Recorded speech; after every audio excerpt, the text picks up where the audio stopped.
আজকে আমি আপনাদের সাথে যে রেসিপিটা শেয়ার করব, খুব মুখরোচক একটা রেসিপি, খুবই সহজ বানানো, খেতে কিন্তু দারুণ লাগে। আমি একটা রেস্টুরেন্টে স্টার্টারে খেয়েছিলাম, ভালো লেগেছিল।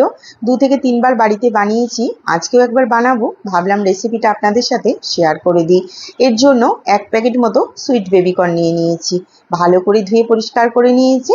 এবার গরম জলে দিয়ে দিলাম, দিচ্ছি অল্প একটু নুন আর একটুখানি চিনি। এটা এমনি খুব নরম হয়, তাও একটুখানি যদি ফুটিয়ে নিয়ে সেদ্ধ করে নেওয়া হয় খেতে বেশি ভালো লাগে। তো মিনিট 5 মতো আমি এটা একটু ফুটিয়ে নেব। এগুলো দেখুন ভেসে ভেসে উপরে উঠে যাচ্ছে, মানে এগুলো কিন্তু হালকা হয়ে যাচ্ছে। এটা ভালোভাবে ফুটে গেছে দেখুন একদম। তো মিনিট 5 মতো আমি ফুটিয়ে নিয়েছি। এবার আমি গ্যাসটা একটু বন্ধ করে ভালো করে জলটা ছেঁকে নেব।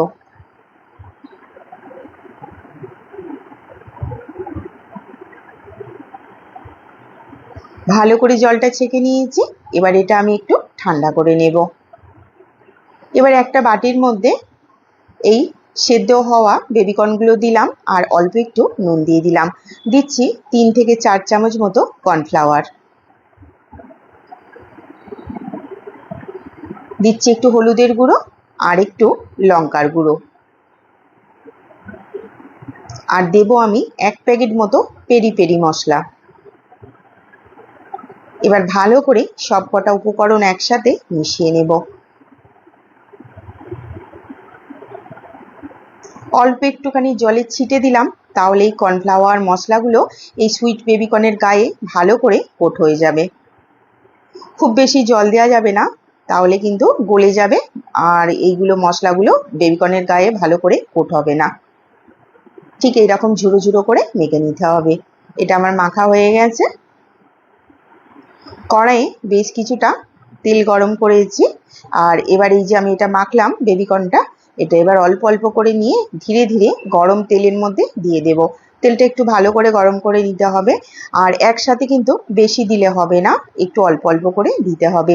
একসাথে বেশি দিয়ে দিলে গায়ে গায়ে লেগে যাবে, তখন আর কিন্তু ক্রিস্পি ভাবটা হবে না।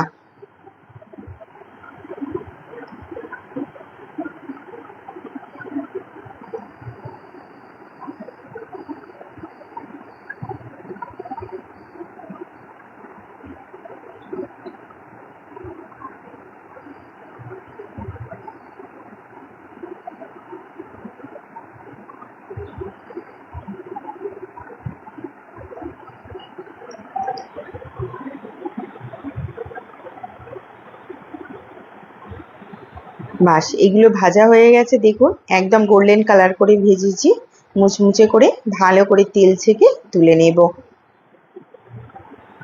আর বাকি যেটুকু রয়ে গেল সেটুকুও একইভাবে ভেজে নেব।